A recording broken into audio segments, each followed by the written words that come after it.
The string lights shimmered overhead, casting soft golden hues across the lawn, where laughter bubbled like champagne. My brother looked radiant, smiling wider than I'd seen in years, his bride a vision of fragile joy in lace and satin. My parents stood to one side, glasses raised, cheeks pink with wine and nostalgia. Everything was perfect, or so it seemed. I was seated at the edge of the long banquet table, my hand resting lightly on my husband's arm. Amir, he looked impeccable as always, tailored navy suit, his hair neatly combed, his face impassive. But something in his posture tugged at me, a stillness too sharp, too heavy. "Are you okay?" I asked, trying to mask my unease with a smile. He glanced at me for barely a moment, then turned away. "Jaw tight, we have to go." I blinked. "What?" He stood, pushing his chair back with slow, deliberate care, as though every sound it made was an offense to the joy around us.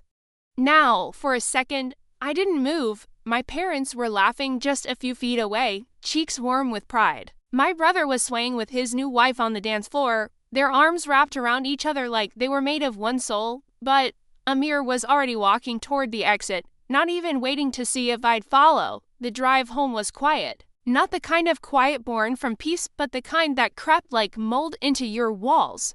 The kind that whispered something was wrong, terribly wrong, and you were the last to know it. I stared out the window as city lights passed by like forgotten stars. "Do you want to tell me what's going on?" Amir didn't answer right away.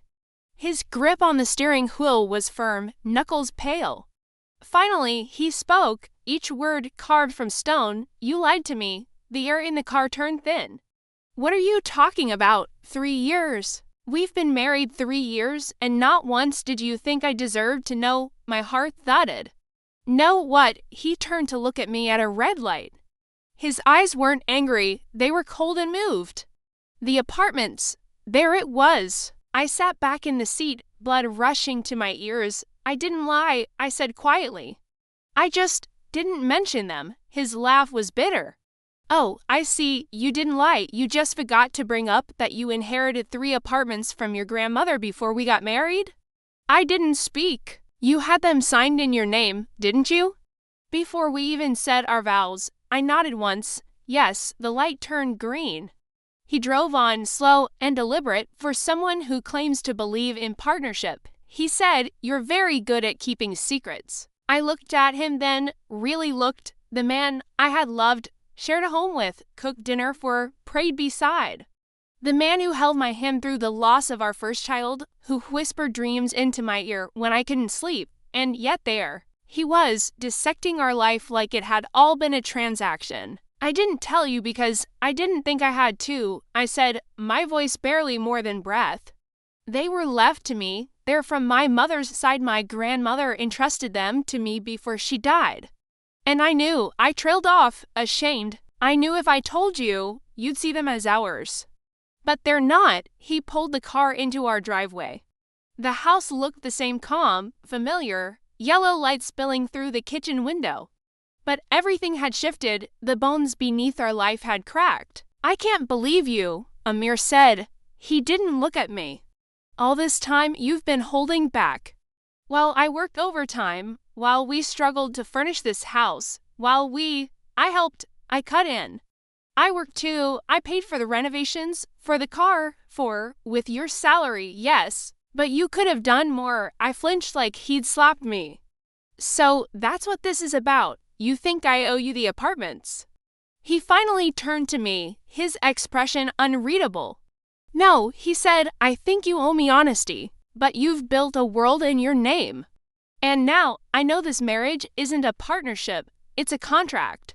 And I never read the fine print." He got out of the car and went inside. I stayed there, in the silence. The next morning, I found him in the living room, sipping tea and scrolling through something on his phone. He didn't look up. "We need to talk," I said. "You should call a lawyer," he said calmly, still not looking up. "I've already called mine. It didn't register right away." I blinked. "What?" "I'm filing for divorce." It hit like a wave. Cold, relentless. I couldn't breathe. "Amir, are you serious?" "I'm not going to beg you for what should have been shared from the beginning." I deserve someone who doesn't hide a fortune while watching me break my back. I stared at him. It's not a fortune, and I never watched you struggle. I was with you every step. His voice rose, just slightly. You watched me take loans I didn't need. You watched me say no to things I wanted for us because I thought we couldn't afford them. You let me drown in guilt while you sat on 3 properties. He stood, placing his cup gently on the table. I loved you, Zoya, but you made a fool out of me, and just like that, he walked upstairs. In the days that followed, the silence between us became a third presence in the house. He slept in the guest room. He stopped answering my calls at work. We only spoke through glances and closed doors. Then the letters started coming. Legal letters. He wasn't just filing for divorce. He was trying to claim a stake in the apartments. I sat on my bed with the envelope in my hand, my chest tight. I had told myself that not mentioning the apartments was a way to protect something sacred.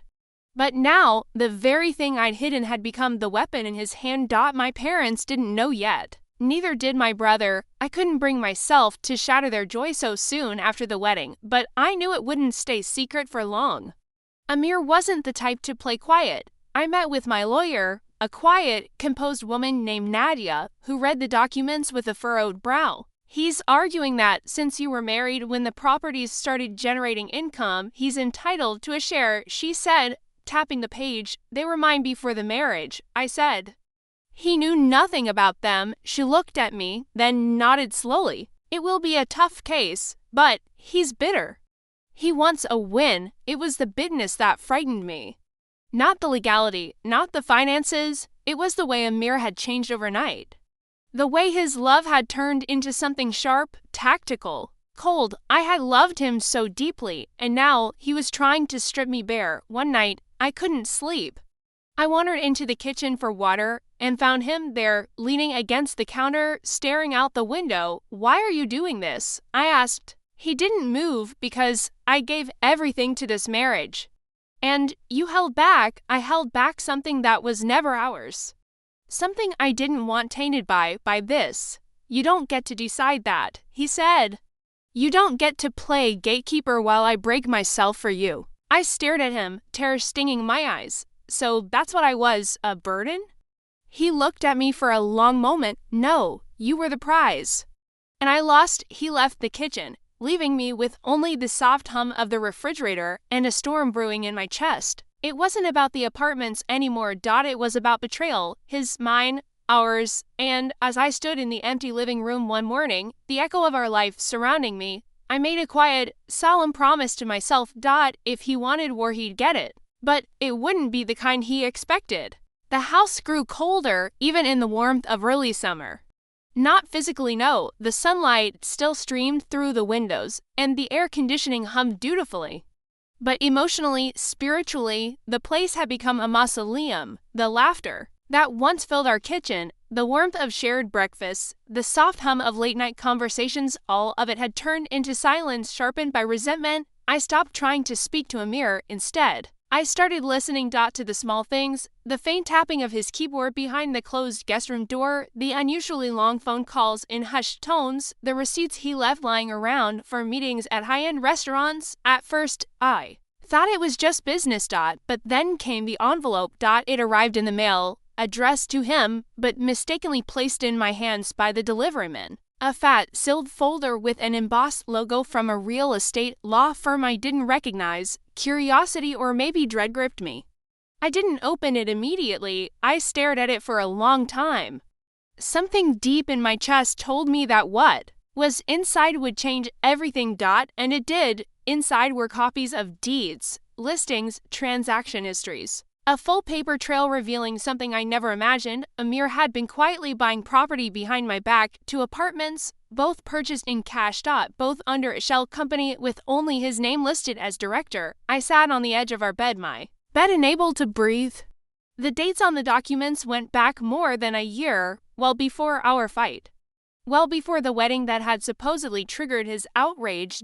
So this wasn't just retaliation. This was premeditated. He had secrets too. I confronted him that night. He was sitting at the kitchen table, scrolling through his phone when I tossed the folder in front of him. It landed with a slap that echoed louder than any words I could have spoken. He looked up slowly. No surprise in his eyes, only fatigue and something darker indifference. "Where did you get that?" He asked. "You left it in the mailbox," I said coldly. "I guess you didn't expect me to open it." He said nothing, so I demanded. "All this time you've been accusing me of hiding assets when you were doing the exact same thing?" His jaw clenched. "It's not the same, of course it's not. Because when you lie, it's business, but when I protect what's mine, it's betrayal." He stood, slow and calm.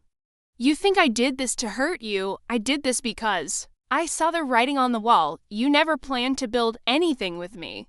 You were always building your escape route." I laughed bitterly.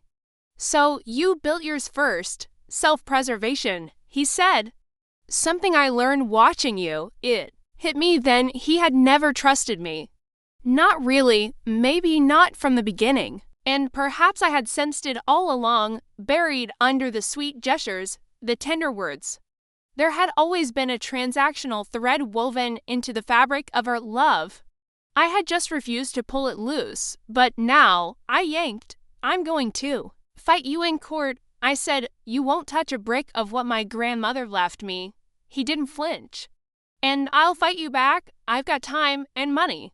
And more patience than you think." He walked away without another word, but I saw the flicker of something in his eyes. Fear. He knew I had teeth too. The next morning, I called Nadia. "I want everything," I told her.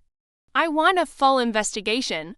I want to know where his money came from, how those apartments were bought, and if any of it was acquired while we were still legally married." Nadia, ever composed, nodded. "Are you prepared for what you might find?" "I'm counting on it," I said, and I wasn't just fighting for the apartments anymore. I was fighting for the truth, for every moment I had ever doubted myself because he made me feel small. For every sacrifice I'd made, well, he smiled and pretended to carry the heavier load. Because now I knew the weight had been shared, and I wasn't going to carry his lies for him anymore. The next few weeks blurred into strategy. Nadia's team unearthed documents Amir clearly hadn't expected anyone to find. Off-the-record loans from family friends. Quiet payments from a business partner who turned out to be an old college flame. A short-term rental venture that skirted legal filings by being listed under a cousin's name. The web was intricate, but not impenetrable. Amir had covered his tracks, yes, but not well enough. Not against someone who knew where he kept his skeletons. Each document I reviewed added another crack to the image of the man I had once believed I would grow old with, but there was one piece that stopped me cold, a transfer record large, sudden, and undocumented. Nearly $70,000 deposited into one of his shell company accounts. From my grandmother's estate lawyer, I stared at the screen, my blood turning to ice. I called Nadia. "Check the disbursement records," I said. "I think he intercepted part of my inheritance." She called me back 2 hours later. She was right. Amir had somehow convinced the lawyer, under the guise of shared marital property, to release a portion of the estate directly into a joint account. An account he had cleaned out 6 months later. The money was gone. It had never been ours. It had never even been mine. He had taken it before I even knew it existed. I sat in the shower that night, the water running cold over my shoulders, and let the grief come. Not grief for the money, not even for the apartments, for the love that had died a long time ago, and for the woman I used to be, who had let herself believe in it long after it had with her. But somewhere in the grief, another feeling bloomed. Resolve. This was no longer about revenge. This was about reclamation. He had stolen from me my trust, my name, my future. Now I would take something from him, and I knew exactly where to start. Amir had always been careful, but he had one weakness. Control. He liked to be the one who held the narrative, who told the story in the way that made him look like the victim, the misunderstood husband, the loyal man betrayed by his wife's greed. So I changed the story. I filed a formal fraud claim with the estate lawyer's firm. I sent them all the documents, every paper trail, every transaction, every screenshot. I requested a public audit of the disbursement process, and then I made an anonymous complaint to the city's real estate board about his shell companies, highlighting The discrepancies, the potential laundering, the abuse of marital privilege. Nadia was nervous. This could get ugly. She said, "I'm counting on it," I replied, because while Amir had been preparing for war with court filings and threats, I had been preparing for something else. Exposure. And I knew exactly how much he valued his image. A week later, Amir showed up at the house unannounced. He looked different, tired, drawn, like a man walking on cracked ice. "Can we talk?" he asked. I didn't step aside to let him in. I folded my arms. "I know what you've been doing," he said. "Do you?" I asked calmly. Because I was only just beginning. He swallowed. "Look, I didn't mean for it to go this far," I smiled bitterly. "Yes, you did. You just didn't expect me to push back." His jaw flexed. "Do you know what you're doing? You're burning everything down." "No," I said. "You lit the match." "I'm just not putting out the fire anymore." He looked down, then up again. For a moment, I saw the man I had once loved flicker in his eyes. But it was too late. "Let's talk settlement," he said finally. "I'll drop the claim to the apartments. I just want to walk away clean." I stared at him for a long moment. "No," I said softly, "you don't get to walk away clean." I shut the door in his face. Behind it, I exhaled. And for the first time in weeks, I felt the faint echo of peace. The storm wasn't over, but for once, I wasn't the one caught in the rain. The court date arrived on a gray, windless morning, one of those days that feels suspended in time, as though the universe itself is holding its breath.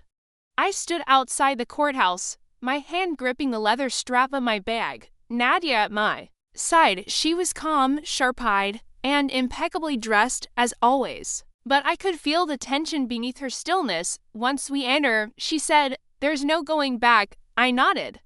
"I don't want to go back." We stepped inside. Amir was already there, seated at the far end of the courtroom, flanked by his lawyer, a tall, impatient man with slicked back hair and a too bright tie. Amir looked up when I entered. For a brief second, our eyes locked. It wasn't hatred I saw. It was fear, and something worse, recognition. He finally saw me for what I had become, not the woman who cried in the shower or begged for explanations in the kitchen, but the woman who had found her voice and was now using it in a court of law, no less, to drag his secrets into the light. The proceedings began with sterile introductions and formal tones, but beneath the legal jargon, the room pulsed with unsaid things. Nadia presented our case with surgical precision: the fraudulent transfer of inheritance funds, the undeclared rental income, the shell corporations, the deception. She laid out every lie like stones in a path, each one leading the court to the truth. Amir's lawyer tried to object, deflect, refrain. But the evidence was too thorough, too damning. Then came the turning point. The respondent, Nadia, said, referring to Amir, knowingly diverted funds intended for the petitioner's sole inheritance using personal connections and misinformation to influence the estate executor. We have bank records, sworn affidavits, and communication logs that show deliberate misrepresentation. There was a murmur from the other side of the courtroom. Amir leaned forward, whispering urgently to his lawyer. I sat still. I didn't look at him. For once, he was the one on uneven ground. After court adjourned for the day, Nadia and I walked down the courthouse steps into the soft gray afternoon. I expected to feel triumphant. I didn't. I felt hollow, tired, like I had poured everything I was into the fight and was now holding only the empty shell of what remained. "Do you want to grab coffee?" Nadia asked, gently. I shook my head. "Not today." I went home instead, to the quiet house that once felt like a dream and now felt like a stage set after the actors had left, empty, artificial. I wandered into the guest room. His scent still lingered faintly on the sheets. I stared at the closet he had used, the drawers he had once filled with his cufflinks, his watch, his folded white shirts. There was nothing left except the silence and my name still written on the lease. The judgment came 2 weeks later. Final. Unanimous. He had no claim to the apartments. The court recognized them as premarital, individually inherited property. But more than that, the judge agreed that he had acted in bad faith, and he was ordered to pay restitution for the money he had taken from the estate, $70. It wasn't about the amount. It was about the truth, about the fact that someone had finally seen what he had done and named it. Amir didn't show up in court that day.